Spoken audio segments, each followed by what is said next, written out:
نحمده ونصلي على رسوله الكريم أما بعد قال الله تبارك وتعالى في القرآن المجيد والفرقان الحميد أعوذ بالله من الشيطان الرجيم بسم الله الرحمن الرحيم يا أيها الذين آمنوا كتب عليكم الصيام كما كتب على الذين من قبلكم لعلكم تتقون صدق الله العظيم۔ محترم سامعین، اللہ کا بے انتہا فضل ہوا، کرم ہوا، احسان ہوا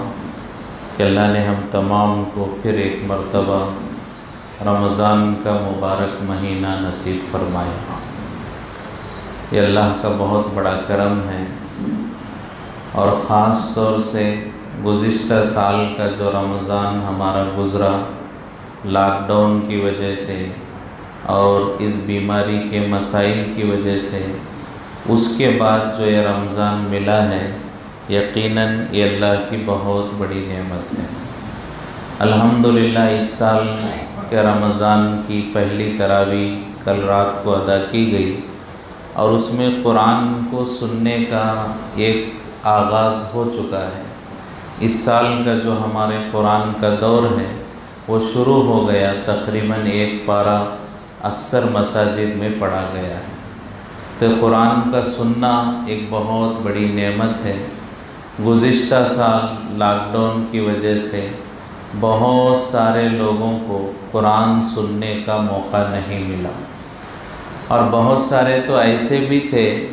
کہ انہیں تراویح پڑھنے کا بھی موقع نہیں ملا۔ بعض لوگوں نے قرآن تو نہیں سنا، لیکن تراویح اپنے گھروں میں اپنے اپنے گھر کے لوگوں کے ساتھ باجماعت تراویح ادا کی،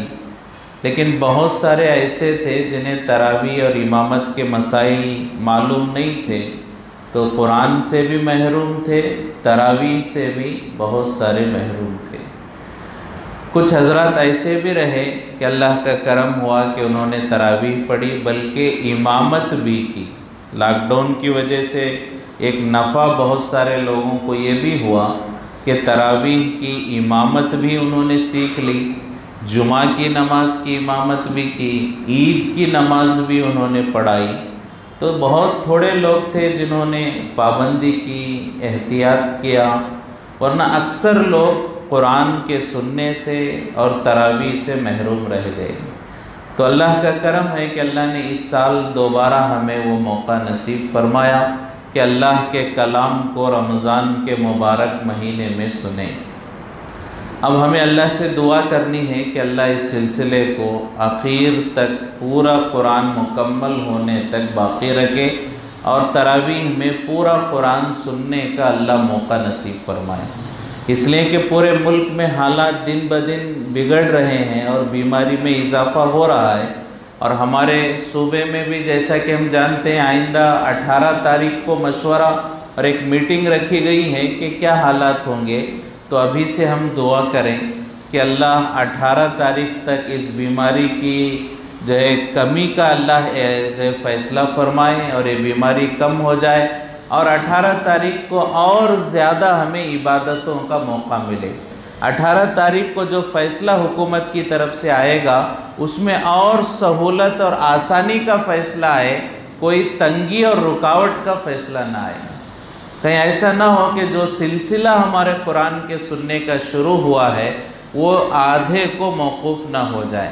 تو بہت زیادہ ڈرنے کی ضرورت ہے، مانگنے کی ضرورت ہے کہ کہیں ہمارے گناہوں کی وجہ سے، غفلت کی وجہ سے اللہ ہمیں اس نعمت سے محروم نہ فرمائے۔ جو نعمتیں ابھی ملی ہیں اسے اللہ باقی رکھے، یہ بھی اللہ کی نعمت ہے، ورنہ ابھی بھی سعودیہ میں جو ہے، قطر میں، بہت سارے ممالک جو اسلامی ممالک کہلاتے ہیں وہاں بھی مسجدیں بند ہیں، صرف فرض نمازوں کے لیے کھل رہی ہیں، بہت سارے جگہ تراویح پر پابندی لگی ہوئی ہے۔ اور ہمارے ملک میں بھی دیکھا جائے تو بھوپال لاک ڈاؤن ہو چکا ہے، مہاراشٹر لاک ڈاؤن ہونے والا ہے، اور بہت سارے مساجد یو پی وغیرہ میں بند ہیں۔ ان حالات میں اللہ نے ہمارے اسٹیٹ میں، ہمارے صوبے کرناٹک میں، ہمارے ضلع میں جتنی بھی عبادتوں کا موقع اللہ نے دیا ہے ان کو ہم غنیمت سمجھیں، اور جو حکومت کی طرف سے احتیاطی تدابیر ہیں ان کی پابندی کرتے ہوئے عمل کریں اور اللہ سے دعا کریں کہ یہ رمضان کو ذریعہ بنا کر اللہ پوری انسانیت کی اس بیماری سے حفاظت فرمائے اور پوری دنیا سے اللہ اس بیماری کو ختم فرمائے۔ تو یہ جو موقع ملا ہے اسے غنیمت سمجھیں، ایک ایک لمحہ ہم عبادت میں گزارنے کی کوشش کریں۔ تو اسی میں سے ایک جو ہے ان اجتماعی عبادتوں میں سے ہمارا ایک نظام ظہر کی نماز کے بعد تفسیر کا گزشتہ بھی رہا، تو انشاءاللہ اس سال بھی روزانہ مختصراً انداز میں ظہر کی نماز کے بعد جو ہے ایک آیت یا چند آیتوں کا خلاصہ بیان کرنے کی کوشش کی جائے گی۔ گزشتہ یہ نظام تھا کہ جو تراویح میں پڑھا گیا اس کو مختصر انداز میں بیان کیا جاتا، جو ایک پارہ مثال کے طور پر کل کی تراویح میں پڑھا گیا تو اس ایک پارے میں جو اہم باتیں ہوتی اسے بیان کیا جاتا ہے۔ ہر سال یہی نظام رہتا ہے، اس سال بھی یہی انداز رہے گا، لیکن تھوڑی تبدیلی کا ارادہ ہے، تھوڑی سی تبدیلی ہوگی۔ وہ تبدیلی کیا ہے کہ ہر سال جو پڑھا گیا اس کا خلاصہ بیان کیا جاتا تھا، انشاءاللہ اس سال آج رات میں جو پڑھا جائے گا اس کا خلاصہ بیان کریں گے۔ ابھی ظہر میں جو تفسیر ہوگی روزانہ، آج کی تراویح میں جو قرآن پڑھا جائے گا اس میں اللہ کیا فرما رہے ہیں، اس میں کون سے احکامات ہیں اور اس میں کیا باتیں ہمارے سامنے آئیں گی، اگر پہلے سے اگر ہم اس کو جان لیں اور وہ مضمون ہمیں معلوم ہو جائے اور وہ احکامات ہمیں معلوم ہو جائے تو رات کو جب تراویح میں کھڑے ہوں گے تو ایک درجہ خشوع اور للہیت میں اور توجہ اور اخلاص میں اضافے کا ذریعہ بن سکتا ہے۔ تو گزشتہ جو پڑھا گیا اس کا خلاصہ بیان کیا جاتا تھا، اس سال آج کی تراویح میں جو پڑھا جانے والا ہے اس میں جو مضامین ہیں مختصراً اس کو بیان کرنے کی کوشش کی جائے گی۔ تو انشاءاللہ آج جو ہے ہماری اس مسجد میں تراویح میں دوسرا پارہ پڑھا جائے گا، اکثر مساجد میں تقریباً دوسرا ہی پارہ آج پڑھا جائے گا۔ تو اس کے ابتدا میں اللہ تبارک و تعالیٰ نے قبلے کے سلسلے سے جو ہے تذکرہ فرمایا کہ حضور پاک صلی اللہ علیہ وسلم ہجرت کر کے جب مدینہ منورہ تشریف لائے تو ابتداً جو ہے قبلہ بیت المقدس کی طرف تھا، چونکہ مدینہ میں یہودیوں کی کثرت تھی اور ان کی دل جوئی کے لیے اور ان کے جو ہے اسلام کی طرف رغبت اور شوق کے لیے ابتداً قبلہ بیت المقدس کی طرف تھا۔ حضور پاک صلی اللہ علیہ وسلم کی خواہش تھی کہ مکے کی طرف قبلہ ہو، لیکن ابتداً بیت المقدس کی طرف قبلہ تھا۔ تقریباً 16 یا 17 مہینے حضور پاک صلی اللہ علیہ وسلم نے بیت المقدس کی طرف رخ کر کے نماز ادا کی ہے۔ تو یہ تذکرہ اللہ تبارک و تعالیٰ نے ابتدائی آیتوں میں فرمایا کہ قبلہ بیت المقدس کی طرف تھا۔ تقریباً 1.5 سال کے بعد جو حضور پاک صلی اللہ علیہ وسلم کی خواہش تھی اسی کے مطابق اللہ تبارک و تعالیٰ نے تحویل قبلہ کا اعلان فرمایا کہ اب قبلہ بیت المقدس سے تبدیل کر کے مکہ مکرمہ کعبۃ اللہ کی طرف قبلہ ہوگا۔ تو پھر حضور پاک صلی اللہ علیہ وسلم نے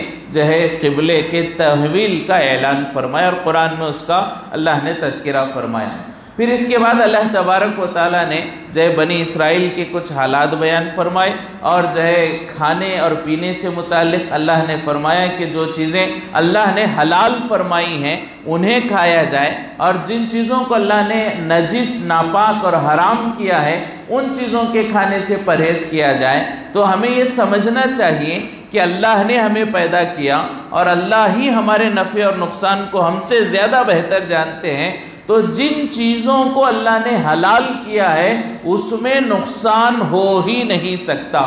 یہ ہمارا یقین ہونا چاہیے کہ جو چیزیں حلال ہیں وہ یقیناً ہمارے نفع والی چیزیں ہیں، اس میں نقصان ہو ہی نہیں سکتا۔ ہاں یہ بات دوسری ہے کہ بہت ساری حلال چیزوں میں کوئی چیز مجھے پسند ہو، کوئی چیز مجھے پسند نہ ہو، کوئی چیز میری طبیعت کے مطابق ہو، کوئی چیز طبیعت کے مخالف ہو، لیکن جو چیزیں حلال ہیں اس میں کوئی نقصان ہو ہی نہیں سکتا، اس لیے کہ اس چیز کو اللہ نے حلال کیا ہے۔ تو اسے جو ہے استعمال کرنے کی کوشش کریں۔ ہاں اگر ہمارے مزاج کے مطابق نہیں ہے یا پھر ہمارے کسی بیماری انفرادی اعتبار سے، کسی بیماری کی وجہ سے، کسی عذر کی وجہ سے ڈاکٹر ہے، طبیب ہے یا پھر تجربے کار ہیں، انہوں نے منع کیا ہے کہ آپ اس چیز کا احتیاط کریں، اس چیز کو کھانے سے پرہیز کریں تو بات اور ہے، ورنہ حلال چیزوں میں نقصان نہیں ہوتا ہے۔ دوسرا، جن چیزوں کو اللہ نے حرام کیا اس سے بچنے کی کوشش کریں، اس لیے کہ جو چیزیں حرام ہیں اس میں خیر ہو ہی نہیں سکتا۔ جن چیزوں کو اللہ نے حرام کیا اس میں نفع ہو ہی نہیں سکتا، اگر نفع ہوتا تو اللہ اسے حرام نہیں کرتے، اگر اس میں کچھ بھی بھلائی ہوتی تو اللہ اپنے بندوں سے اسے نہیں روکتے۔ تو یہ جو ہے ہمارے ذہن میں ہونا چاہیے۔ تو اللہ نے فرمایا حلال چیزوں کو استعمال کرو، حرام سے بچو، اور ذبح کے بارے میں اللہ نے احکامات بیان فرمائے، اور اس کے بعد اللہ تبارک و تعالیٰ نے روزے سے متعلق جو آیت ابھی ابتداً پڑھی گئی اس کو اللہ تبارک و تعالیٰ نے فرمایا یا ایہا الذین آمنوا کتب علیکم الصیام، کیا اے ایمان والو تم پر روزے فرض کر دیے گئے، کما کتب علی الذین من قبلکم، جیسا کہ تم سے پہلے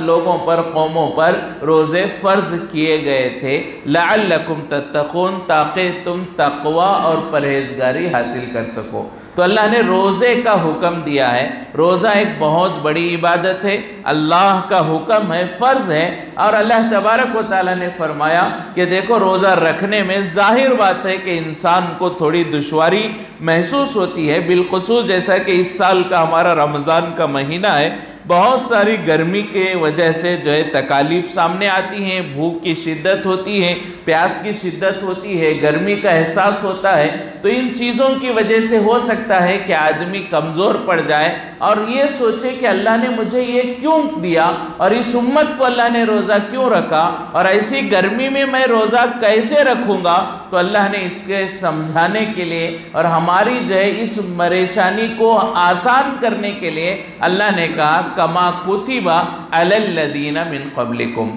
روزہ صرف تم پر فرض نہیں کیا گیا ہے، تم سے پہلوں پر بھی روزہ فرض کیا گیا تھا۔ تو جب یہ آدمی کو معلوم ہو جائے کہ یہ چیز پہلے بھی ہو چکی ہے تو میرے لیے بھی آسان لگتی ہے۔ اگر کوئی نیا کام آدمی کرتا ہے تو اسے بوجھ محسوس ہوتا ہے، دشواری محسوس ہوتی ہے۔ اگر یہ معلوم ہو جائے کہ یہ کام پہلے ہو چکا ہے اور اب مجھے کرنا ہے تو اس میں دشواری اتنی محسوس نہیں ہوتی۔ تو اللہ نے بڑی شفقت کے انداز میں کہا روزہ تم پر فرض کیا گیا، گھبراؤ نہیں، یہ کوئی بڑا مشکل کام نہیں ہے، اس سے پہلے والوں پر بھی روزہ فرض کیا گیا تھا۔ تو اللہ نے، حالانکہ اللہ روزہ فرض کر دیتے تو تب بھی ہمیں رکھنا تھا، پچھلے والوں پر فرض ہو نہ ہو ہمیں کوئی اس سے سروکار نہیں تھا، اور تکلیف کتنی بھی ہو اللہ اگر سختی سے بھی کہہ دیتے تو ہمیں رکھنا تھا۔ لیکن اللہ کی شفقت ہے،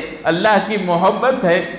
اپنے بندوں سے اللہ بے پناہ محبت کرتے ہیں، اس لیے بڑی محبت کے ساتھ اللہ نے کہا یا ایہا الذین آمنو، اے ایمان والو، اے میرے بندو، اے مجھے رب ماننے والو، بڑی محبت کا انداز اللہ نے اختیار فرمایا اور کہا کتبہ، میں نے فرض کر دیا، نہیں کہا تم پر فرض کیے گئے۔ بہترین انداز اللہ نے فرمایا تم پر روزے فرض کیے گئے، کیسے؟ جیسے کہ تم سے پہلے والوں پر بھی روزہ فرض کیا گیا تھا۔ بڑے محبت کے ساتھ اللہ نے پچھلوں کا تذکرہ کر کے تاکہ ہمیں کوئی بوجھ محسوس نہ ہو اللہ نے حکم دیا، پھر فرمایا لعلکم تتقون، تاکہ جو ہے تمہیں میری معرفت حاصل ہو جائے، تقوی حاصل ہو جائے، پرہیزگاری حاصل ہو جائے۔ اور تقوی جو ہوتا ہے وہ دل میں ہوتا ہے، وہ ظاہر نہیں ہوتا ہے، وہ اندرونی کیفیت ہوئے۔ اسی لیے حضور پاک صلی اللہ علیہ وسلم نے ایک مرتبہ فرمایا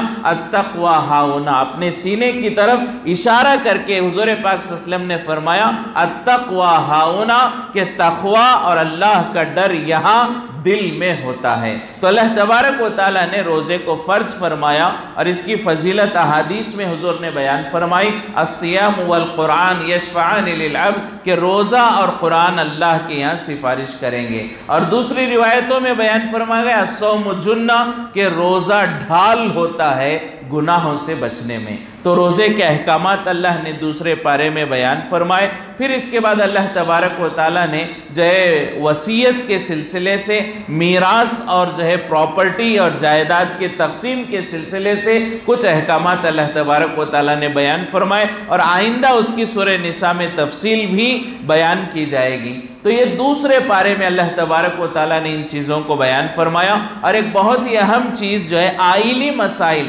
پرسنل لائف کے سلسلے سے جو خاندانی مسائل ہیں، اس سے متعلق دوسرے پارے میں طلاق کا بھی تذکرہ کیا گیا ہے۔ حالانکہ طلاق وہ چیز ہے جو اللہ کو تمام حلال چیزوں میں ناپسندیدہ چیز ہے۔ حضور پاک صلی اللہ علیہ وسلم نے ارشاد فرمایا، ابغض المبیحات الی اللہ عز وجل الطلاق، تمام حلال چیزوں میں سب سے زیادہ ناپسند اللہ کو وہ طلاق ہے۔ مجبوری کے درجے میں اسے دیا گیا ہے، ورنہ اسلام کا نقطہ نظر اور اسلام کا پوائنٹ آف ویو یہ ہے کہ نکاح موت تک باقی رہنا چاہیے، اسے ختم نہیں کرنا چاہیے۔ یہ اسلام کی سوچ اور نقطہ نظر ہے، لیکن مجبوری کے درجے میں طلاق کی بھی اجازت دی گئی۔ یہ بھی طلاق بھی اللہ کی ایک نعمت ہے۔ بہت سارے قومیں ایسے بھی ہیں جس میں نکاح تو ہے، ان قوموں میں طلاق کا کانسیپٹ اور طلاق کا طریقہ نہیں ہے۔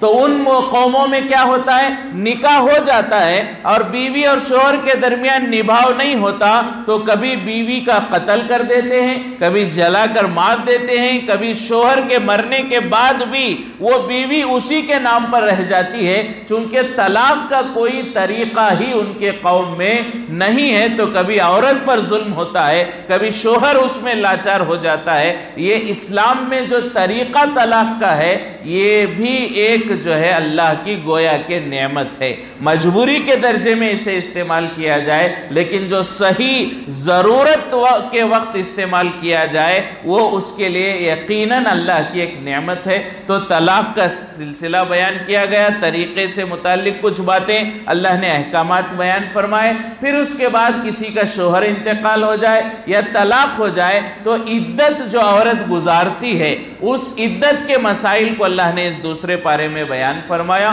پھر اس کے بعد جو ہے ایک مسئلہ طلاق سے جڑا ہوا جو حلالہ کا مسئلہ ہے، اس کو اللہ تبارک و تعالیٰ نے دوسرے پارے میں جو ہے اخیر میں بیان فرمایا کہ حلالہ ایک ایسی شکل ہے کہ کوئی آدمی کسی عورت کو، اپنی بیوی کو 3 طلاق، چاہے ایک مجلس میں دے چاہے الگ الگ مجلسوں میں دے، اگر کوئی 3 طلاق دے دیتا ہے تو اس کے بعد کیا شکل ہو کہ اس کے بعد وہ دائمی طور پر اس کے نکاح سے نکل جائے گی اور جو ہے وہ دوسرے سے نکاح کر لے گی۔ اگر پہلا شوہر چاہتا ہے کہ میں اس سے دوبارہ نکاح کروں تو وہ دوسرا شوہر جو اس سے نکاح کرے گا اس کا انتقال ہونا ہوگا یا پھر اسے طلاق دینا پڑے گا، تب جا کر پہلے شوہر کے لیے حلال ہوگی۔ اسے حلالہ کہا جاتا ہے۔ تو یہ ایک طریقہ ہے، ایک جو ہے مجبوری کے درجے میں کیا گیا ہے، اور ایسا ہونا بہت کم ہے۔ یہ جو ہے پریکٹیکلی ایسے مسائل بہت کم پیش آتے ہیں۔ جو صحیح معنوں میں طلاق کو جانتے ہیں انہیں حلالے تک جانے کی نوبت ہی نہیں آتی۔ جو اسلامی طریقے سے طلاق دیتے ہیں انہیں حلالے تک جانے کی نوبت ہی نہیں آتی۔ ہاں، اگر کوئی دین ہی نہ جانے، جلد بازی میں، غصے میں اور اپنی جہالت کی وجہ سے آگے کا قدم استعمال کر لے تو اسے گویا کہ سزا دی جا رہی ہے کہ حلالہ اس کے لیے ضروری ہوگا۔ اس میں ایک سوال یہ بھی پیدا ہوتا ہے، شوہر 3 طلاق دے رہا ہے اور بیوی پر ظلم ہو رہا ہے کہ وہ حلالہ کرے، تو یہ کہاں کی سمجھداری کی بات ہے؟ تو یہ سمجھنا ہے کہ اس میں بیوی پر ظلم نہیں ہو رہا ہے، یہ شوہر ہی کو سزا دی جا رہی ہے۔ شوہر نے 3 طلاق دے کر غلطی کی، اب شوہر کو سزا دی جا رہی ہے کہ تیری بیوی کا نکاح دوسرے سے ہوگا، پھر وہ اس کے بعد اس کے ساتھ رہے گی، اور وہ اگر طلاق دے دے تب تیرے لئے حلال ہوگی۔ تو اس میں سزا بیوی کو نہیں ہے، سزا شوہر کو ہے، اس لیے کہ کوئی شوہر کسی بھی مرد کی غیرت برداشت نہیں کرتی کہ میری بیوی کسی اور کے ساتھ رہے۔ تو یہ حقیقتاً